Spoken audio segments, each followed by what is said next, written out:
أعظم مجمع معابد في العالم، مكان كل حجر فيه ليه قصة وكل زاوية بتحكي عن قوة وعظمة الملوك والآلهة. بس في حاجة مميزة في المعبد ده بتشد الناس من كل حتة في العالم: الجعران الضخم اللي موجود في قلب المعبد. الجعران ده مش مجرد تمثال، ده رمز فرعوني قديم مليان بالأسرار، لدرجة إن الناس اللي بيزوروا المعبد بيتجمعوا حواليه وبيمشوا حواليه 7 مرات على أمل إن أمنياتهم تتحقق. أهلا بيكم في 5 جنان. عشان نفهم الحكاية من الأول لازم نعرف إيه هو الجعران في الحضارة المصرية القديمة. الجعران ده واحد من أهم الرموز عند المصريين القدماء، وكان بيمثل الإله خبري اللي هو إله الشمس المشرقة أو المتجدد، وكان مرتبط بفكرة الحياة والتجدد والبعث بعد الموت. الجعران في حد ذاته كحشرة هو خنفساء الروث اللي بتاخد الروث بتاع الحيوانات وتكوره وتدفنه في الأرض. الفكرة دي عند المصريين القدماء كانت ليها معنى روحاني، لأنهم شافوا في الجعران ده رمز للحياة الجديدة والولادة المتجددة.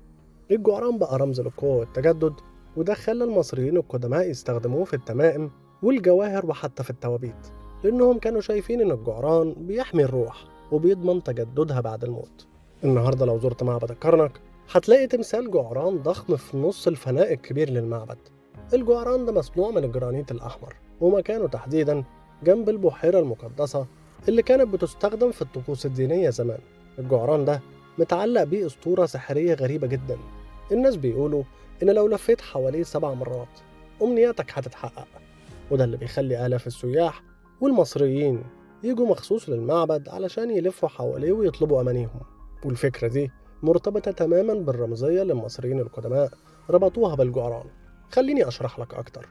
الجعران اللي هو نوع من أنواع الخنافس فعلا بيقوم بسلوك مثير جدا للطبيعة، وهو إنه بيزق كرة من الروث باستخدام رجليه الخلفيتين. السلوك ده كان مصدر إلهام للمصريين القدماء، واللي شافوا فيه تشبيه للشمس وحركتها عبر السماء.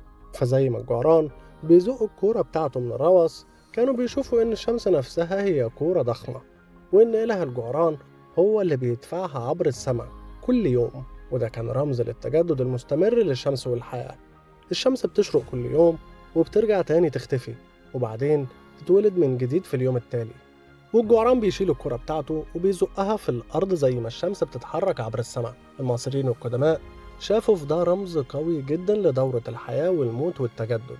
فالجعران بالنسبة ليهم كان بيمثل الفكرة دي بوضوح، لأن الخنفسة بتحط بيضها في الكورة دي، ولما البيض بيفقس الحياة بتطلع من جوه الكورة. والفكرة دي كانت ليها نفس المعنى العميق عند المصريين القدماء، إن الحياة بتطلع من الموت أو من الظلام. وده بيفسر ليه الجعران كان دايما بيرمز لفكرة التجدد والبعث عند الفراعنة. وكمان ليه كان الناس بيلفوا حواليه في معبد الكرنك علشان يطلبوا بداية جديدة أو تغيير في حياتهم. وبمرور الزمن بدأ الناس يربطوا بين الجعران وتحقيق الأماني. طيب ليه بيلفوا حواليه 7 مرات بالذات؟ العدد 7 في الحضارة المصرية القديمة كان ليه أهمية خاصة، كان بيعتبر رقم مقدس زي أيام الخلق السبعة مثلا، أو عدد السماوات في الثقافات المختلفة. فاللف 7 مرات حوالين الجعران كان بيعتبر جزء من الطقوس اللي بتدعي للخير والحظ السعيد. وفي قصة قديمة مرتبطة بالجعران ده تحديدا، وهي إن السيدات اللي كانوا مش قادرين يخلفوا كانوا بيجوا يلفوا حواليه علشان يطلبوا من الآلهة القدرة على الإنجاب. الفكرة دي جت من ارتباط الجعران بفكرة الخصوبة والتجدد. وبغض النظر عن الأساطير والقصص اللي بقت مرتبطة بالجعران، الحقيقة إن المصريين القدماء كانوا فعلا عندهم علاقة قوية جدا بالجعران كرمز ديني وروحي. لو وصلت لآخر الفيديو ما تنساش تعمل لي لايك وسبسكرايب، وأوعدكم إن القادم أحسن بإذن الله تعالى.